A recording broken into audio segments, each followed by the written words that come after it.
What if I told you that some of the most powerful healing plants in human history are not locked inside a pharmacy, but have been growing quietly in gardens for thousands of years?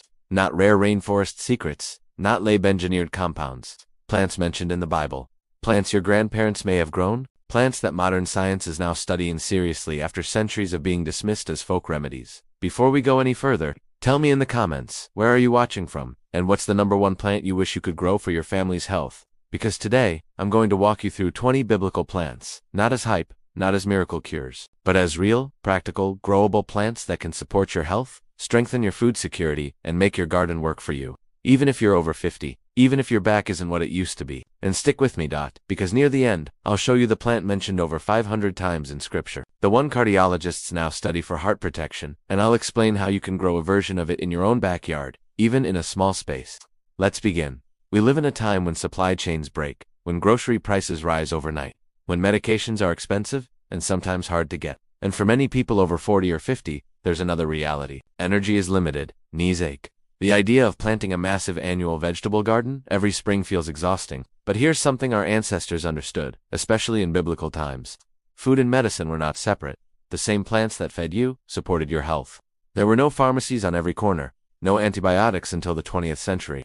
Survival meant knowing plants, and while we should never replace prescribed medical treatment without professional guidance, there is enormous value in rebuilding plant knowledge, especially plants that are easy to grow, perennial or self-seeding, useful in multiple ways backed by real research. In a few minutes, I'll show you one plant that can live for generations, literally hundreds of years, and quietly support cardiovascular health. But first, let's start with something simple, something many of you already have on your windowsill. Aloe is mentioned in John 19:39, in burial preparation, and similar aromatic aloes were known in the ancient world. Now here's something important. The aloe mentioned in the Bible may not always refer to aloe vera specifically. In some contexts, it likely referred to aromatic wood Aquilaria species. However, aloe vera itself has been used medicinally for thousands of years in Egypt and the Middle East. Modern research shows aloe gel can support minor burn healing. It may help soothe skin irritation. Some studies suggest digestive support when properly processed, but caution matters. Raw aloe latex, the yellow layer beneath the gel, can cause severe digestive upset and should not be consumed casually.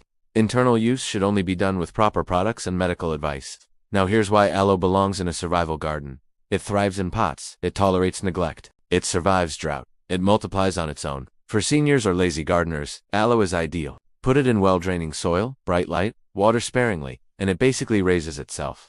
Cut a leaf for minor skin irritation, and the plant keeps growing. This is the kind of plant our ancestors respected, resilient, low maintenance, multi-purpose, and we're just getting started. The olive tree appears throughout scripture, from Noah's dove to the anointing oil described in James 5:14. And here's what makes olive extraordinary. Some olive trees live over 1,000 years. Some in the Mediterranean are believed to be 2,000 years old. Think about that, planted once. Your grandchildren harvest from it. Modern research strongly supports olive oil, especially extra virgin olive oil, for cardiovascular health, anti-inflammatory effects, improved cholesterol balance. The Mediterranean diet, rich in olive oil, is consistently associated with lower heart disease risk. But growing olives depends heavily on climate they thrive in.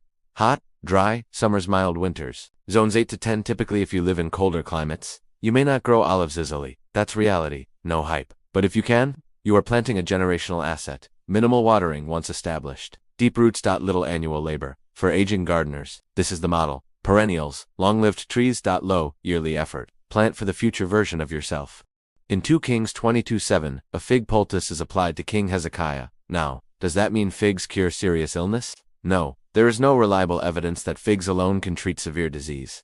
But here's what we do know. Figs are high in fiber-rich, and potassium, contain antioxidants. They support digestive regularity. They provide calories in compact form. They dry beautifully for long storage. And here's the gardening secret. Figs are incredibly forgiving. In many climates, they tolerate poor soil. They require minimal spraying. They can be pruned low for easy harvesting. Some varieties even fruit in large containers. For older gardeners who don't want to climb ladders, keep them pruned under 7 feet. Harvest from the ground. In times of food scarcity, dried figs are calorie-dense, storable energy. This is not instant healing. This is resilience. Pomegranates decorated priestly garments in Exodus 28. Modern studies show pomegranate juice contains powerful polyphenols. Research suggests possible support for heart health, anti-inflammatory properties, antioxidant effects. But here's the honest truth. Pomegranate is not a miracle cure. It is part of a healthy diet pattern. Now, from a gardening perspective, pomegranates tolerate drought, thrive in hot climates, produce heavily, once mature, require minimal intervention. They are ideal for low-water landscapes, and for those concerned about fragile food systems. A mature pomegranate bush can yield dozens of fruits per year, each storing for weeks without refrigeration. That's old-world food security. When the Israelites longed for Egypt's food in Numbers 11-5, garlic was on the list. Garlic is one of the most researched medicinal plants in the world. Evidence supports modest blood pressure reduction, possible cholesterol support, antimicrobial properties. It contains allicin, formed when garlic is crushed.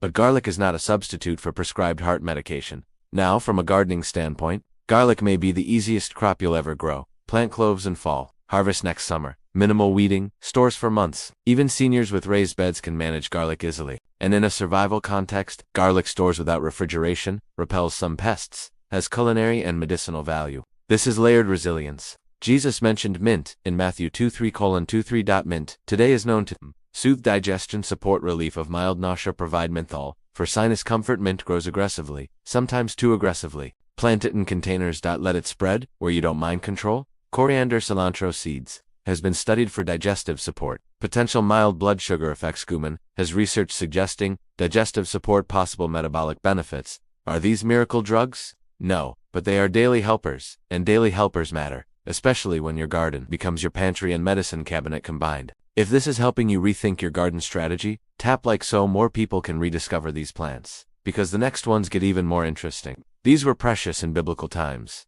Frankincense, Boswellia species. Research suggests anti-inflammatory properties, often used in supplement form today. Myrrh, traditionally antimicrobial, still used in some herbal oral, RINSES. Cinnamon, well studied for blood sugar regulation, but important caution. Cassia cinnamon, common grocery cinnamon, contains coumarin, which in high doses can affect the liver. True Ceylon cinnamon has lower coumarin. Always moderate intake. Consult professionals for medical conditions. Saffron. Clinical trials show potential mood support effects, but it is powerful. High doses are unsafe. These are not instant healers. They are concentrated botanicals. Respect matters. The grapevine appears over 500 times in Scripture.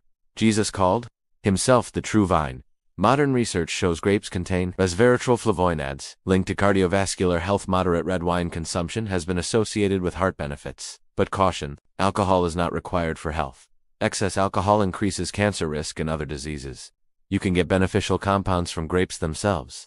Now here's the gardening beauty. Grapes are perennial, produce heavily once established, can grow on trellises, fences, pergolas, provide shade and food, plant once, harvest for decades. If you forget everything else from this video, remember this. Build your garden around long-lived perennials. Mix in easy annuals like garlic. Add herbs that support daily wellness. Choose plants your future self can manage. Here's your first simple step. This week, plant one perennial. Just one. A fig, a grape, a pomegranate, even a pot of aloe. Start small. Think long-term. Now I want to hear from you. Which one of these biblical plants are you planting first? And what country are you watching from? If you want me to make a video on 10 medicinal weeds hiding in your lawn, comment weeds, like, subscribe, and remember, real resilience doesn't come from panic. It comes from planting.